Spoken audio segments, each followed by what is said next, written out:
take that. All right. Well, one last story, and we'll get out of here so you can go back to your toiling. Yeah, no shit. Since everybody seems to always make this parallel between myself and black women and AIDS. All right. Everybody, you're the one that made it. No, I never made that parallel. You made the point, and everybody snapped onto it. No, they've embellished it. Let's just put it that way. Right. All I've ever said is that it is proven that there is a higher percentage of AIDS running rampant within the black community is what I said. Okay. Didn't say all black women have AIDS. I didn't say that you would get AIDS from black people. But what I'm saying is that there is a higher percentage of HIV or AIDS within the black community. I think you might have mentioned that you wouldn't bang a black chick. That's true, but that's not my thing. But I'm just saying that's part of the reason that people are holding you to that standard. Sure. Because you said you won't bang them. Right.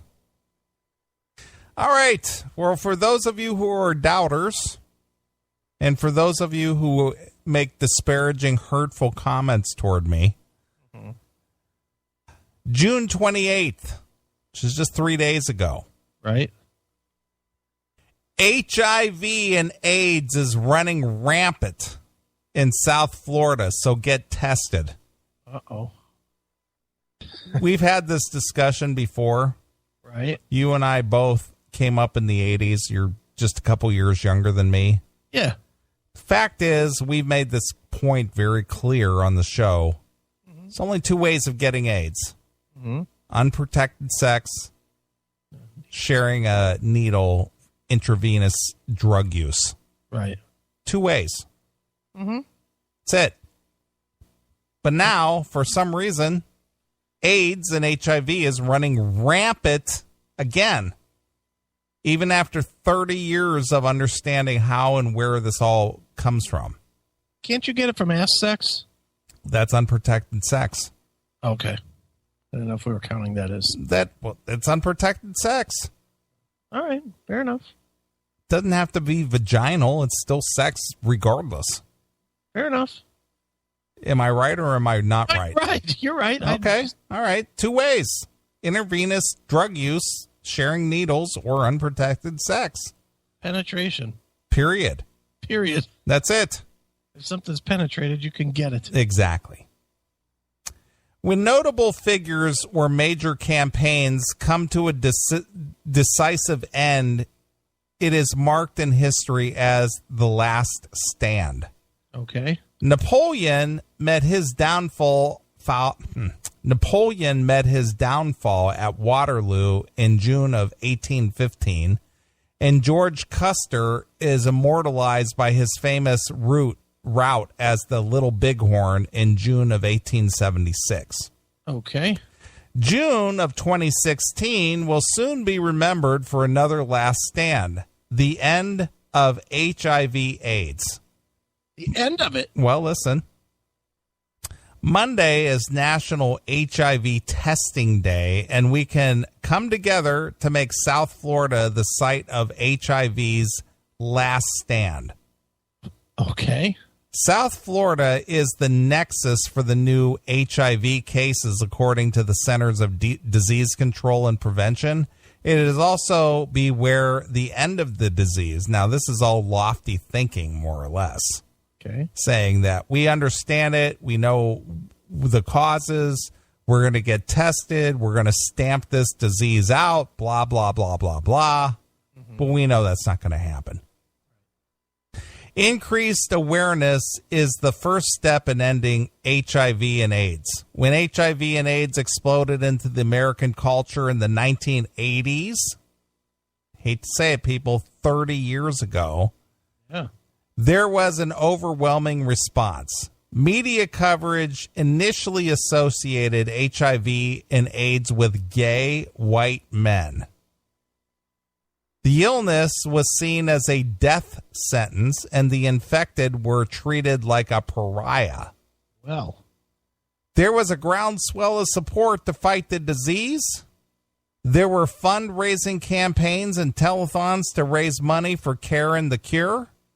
There were television ads, billboards promoting HIV awareness that lined the roads. Those efforts made significant strides, which I'm going to say, after all that, I'm surprised HIV and AIDS is even a concern today. Yeah, me too. Today, HIV and AIDS has a new face. The CDC reports that African Americans are the largest ethnic group of new HIV cases. They accounted for 41% of the new cases in 2014. I really wish you wouldn't be bullying the African. I'm not bullying. I'm reading an article. I need to call the university department to come and deal with this. I think people might find this hurtful. They might find this reality hurtful. I need a drum roll for this next sentence, please. It is even more startling that heterosexual African American are the largest subgroup of the new cases. I did not make that up. Let me read that again. All right. It is even more startling that heterosexual African Americans are the largest subgroup of new cases of HIV/AIDS. Racist. Yeah. You're a racist. I didn't write this. This article. Mm-hmm. You read it. I did read it. You know better. You could have just used beep. Yeah. You could have beeped out, or you could have just said some people. Yeah. You didn't have to say black people. I didn't say black people. Oh, whatever. African Americans. Sure. Fucking off the boaters or whatever you're calling them. That's because AIDS is racist. That's right. According to Kendall Peters. Right. So, of course, I'm the crazy one here forever making a statement like that. Yeah, AIDS doesn't go to white people. Right. It's racist. The changing face of HIV/AIDS has brought about a change in public response. Media coverage has faded. Gone are the frequent television ads and billboards. That's because we should have learned our lesson 30 years ago, God damn it.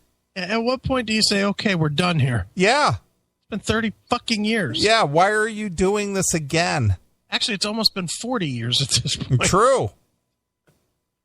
Gone are the telethons. Most incredible, the state of Florida has decreased funding for public health, while at the same time it has become the epicenter for new HIV cases. My God. So basically, it's the state of Florida that's at fault here. It's not the individual's responsibility.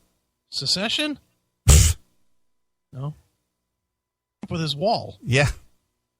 Can we wall that state off? We can keep Mexico, but let's wall off Florida. Yeah, it's the dangling wang of the United States. What would you rather? Illegal immigrants or Florida? Well, given the stories that we've covered over the last year or so of Florida, yeah, I'm thinking Florida needs to be sawed off. That's what I'm thinking too. We need to set it afloat. I'm good with letting the immigrants keep coming if we can get rid of Florida. Right. If we can do that, that would be okay. Complacency has set in. People with the disease are living longer, which has created a false sense of security. However, we must remain vigilant and stem the tide of new HIV/AIDS cases in South Florida by taking action. In other words, stop fucking each other in the ass.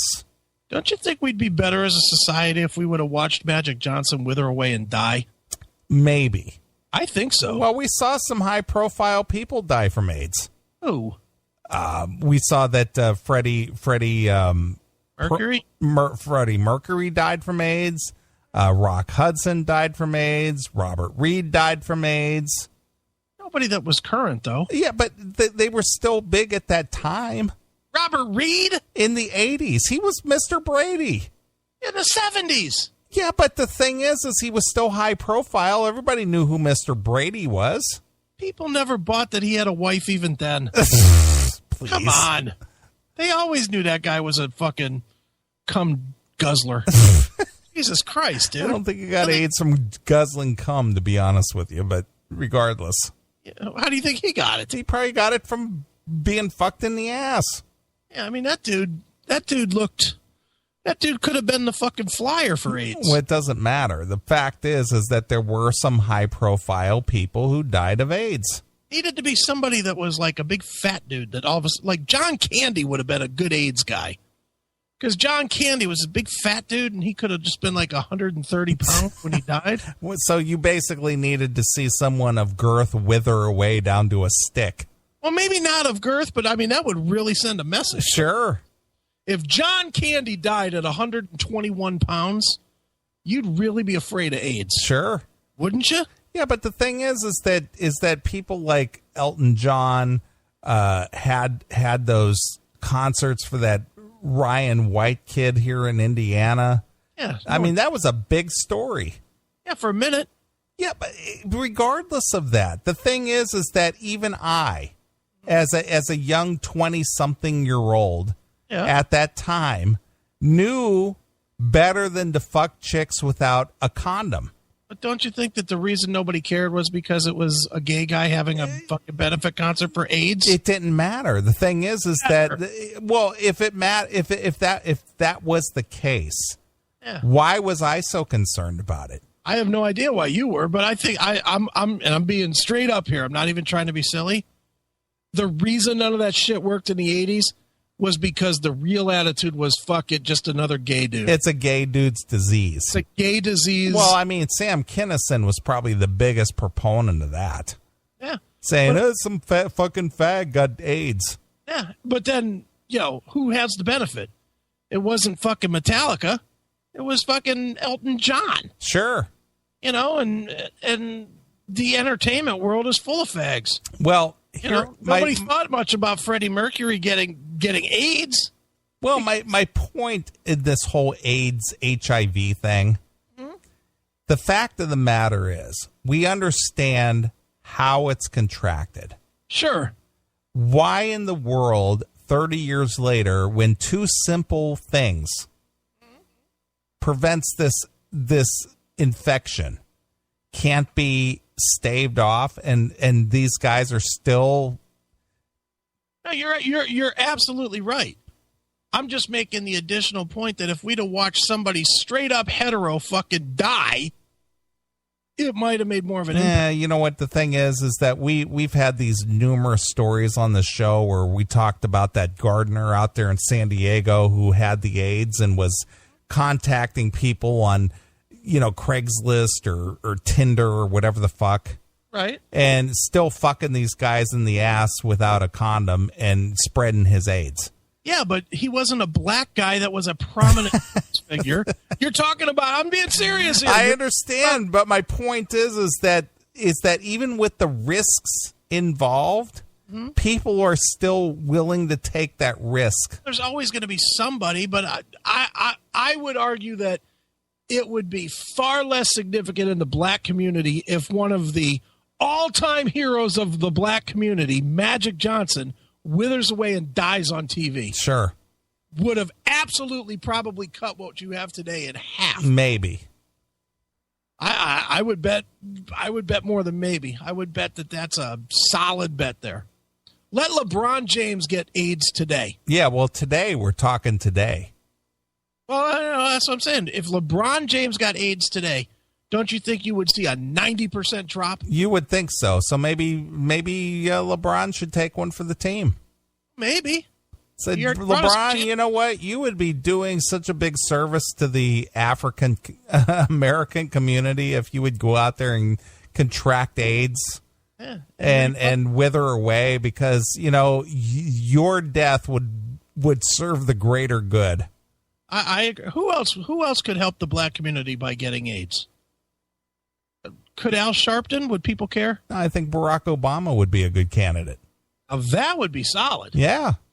If Barack Obama could just get AIDS and die with the AIDS, right, that would really send a message. Because 99% of the African American community voted for him, so I would think 99% 0.9% of the African American community would pay attention if he contracted AIDS and died.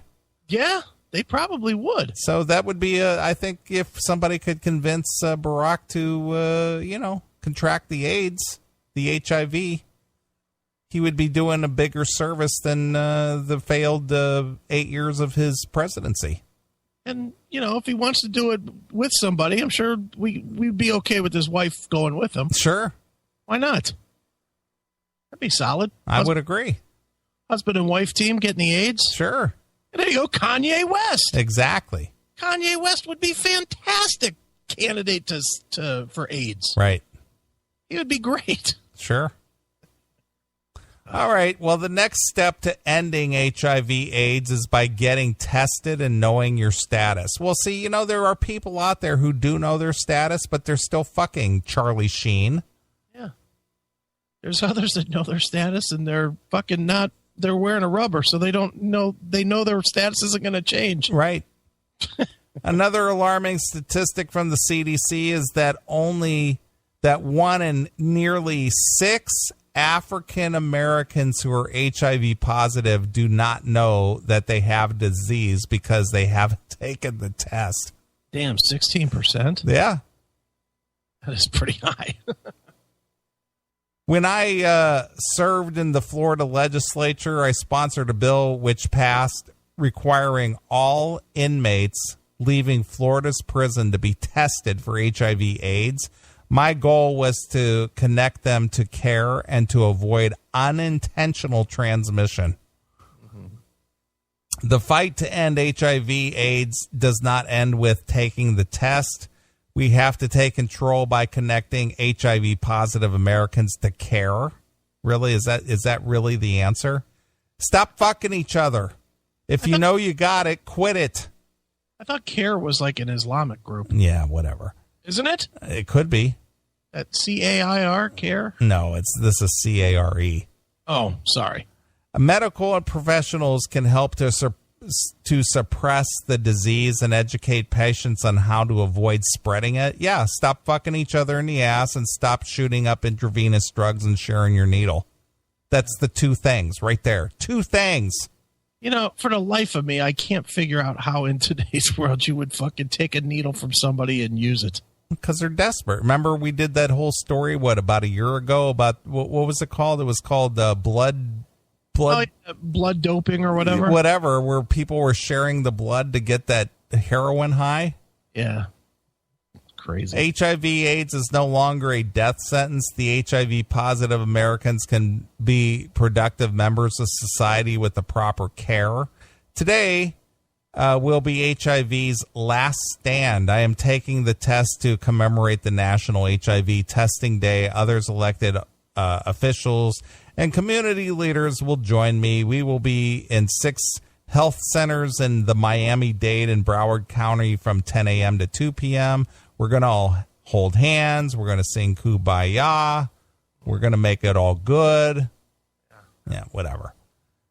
The locations include the Frederica Wilson and Junita Mann Health Centers, blah, blah, blah, all these health centers. Testing is supported by the Florida Department of Health in Miami-Dade County and the Broward County AIDS Health Foundation and Care Resources. HIV was first noticed in the United States in the CDC's Morbidity and Mortality Weekly Report on June 5th, 1981.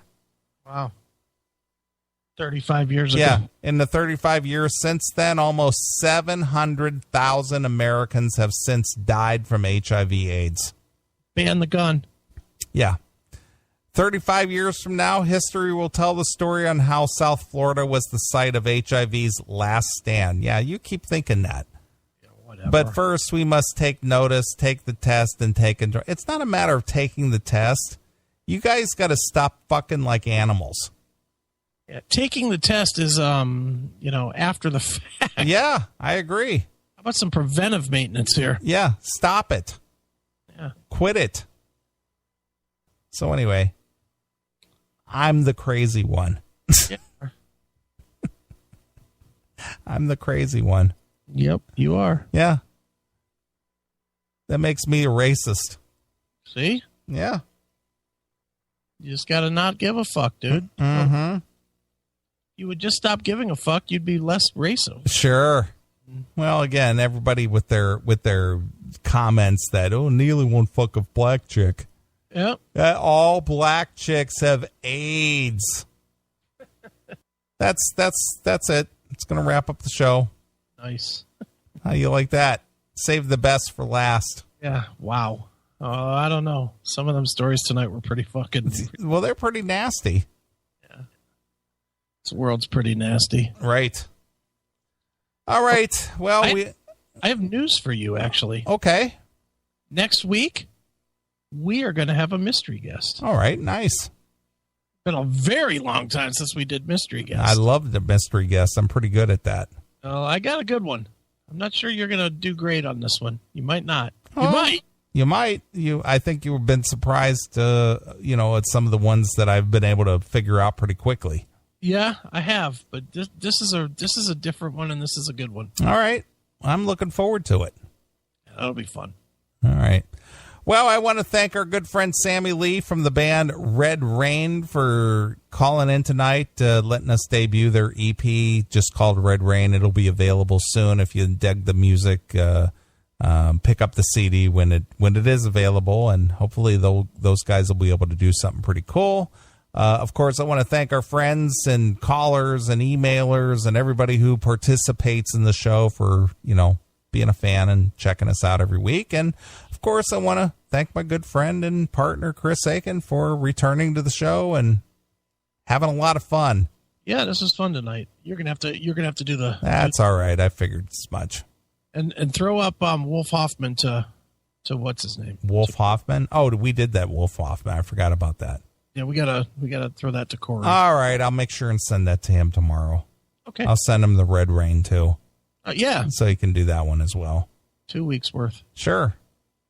All right. Well, let's get out of here. Our good friend, our little Spanish friend Serena, sent over a parting request. All right. And she wants to hear something from the band Jaded Heart. All right. So we're going to get out of here. We're going to be back next Saturday. We will do this thing all over again. So until next Saturday night, this is Neeley along with my very good friend Riz Egan. And we're gone. Bye, kids. Hail and Kill from California. Sirena wants to listen to a song in the CMS from back in the 90s. From Jaded Heart, when they had more of a hard AOR sound. Now they have more of a hard rock metal sound, more of a fresher sound for nowadays. But I really do like the time when Michael Borman was in it. And he does have a cross voice between like Michael Bolton and somebody like Jorn Land, something like that. And the song is Heaven is Fallen by the Mystery Eyes, released in 1997. And for you Japanese listeners and European listeners, Jaded Heart came like in 1994. And also another band called Frontline. Those two albums had similar covers, like they had like an aqua blue color, and they came all over melodicrock.com. So for you people that follow the AOR and hard rock, probably are very familiar with those two albums, that they came out of nowhere when melodic rock was pretty much non-existent then. So here you have it. Heaven is Fallen by Jaded Heart, here in the Classic Metal Show.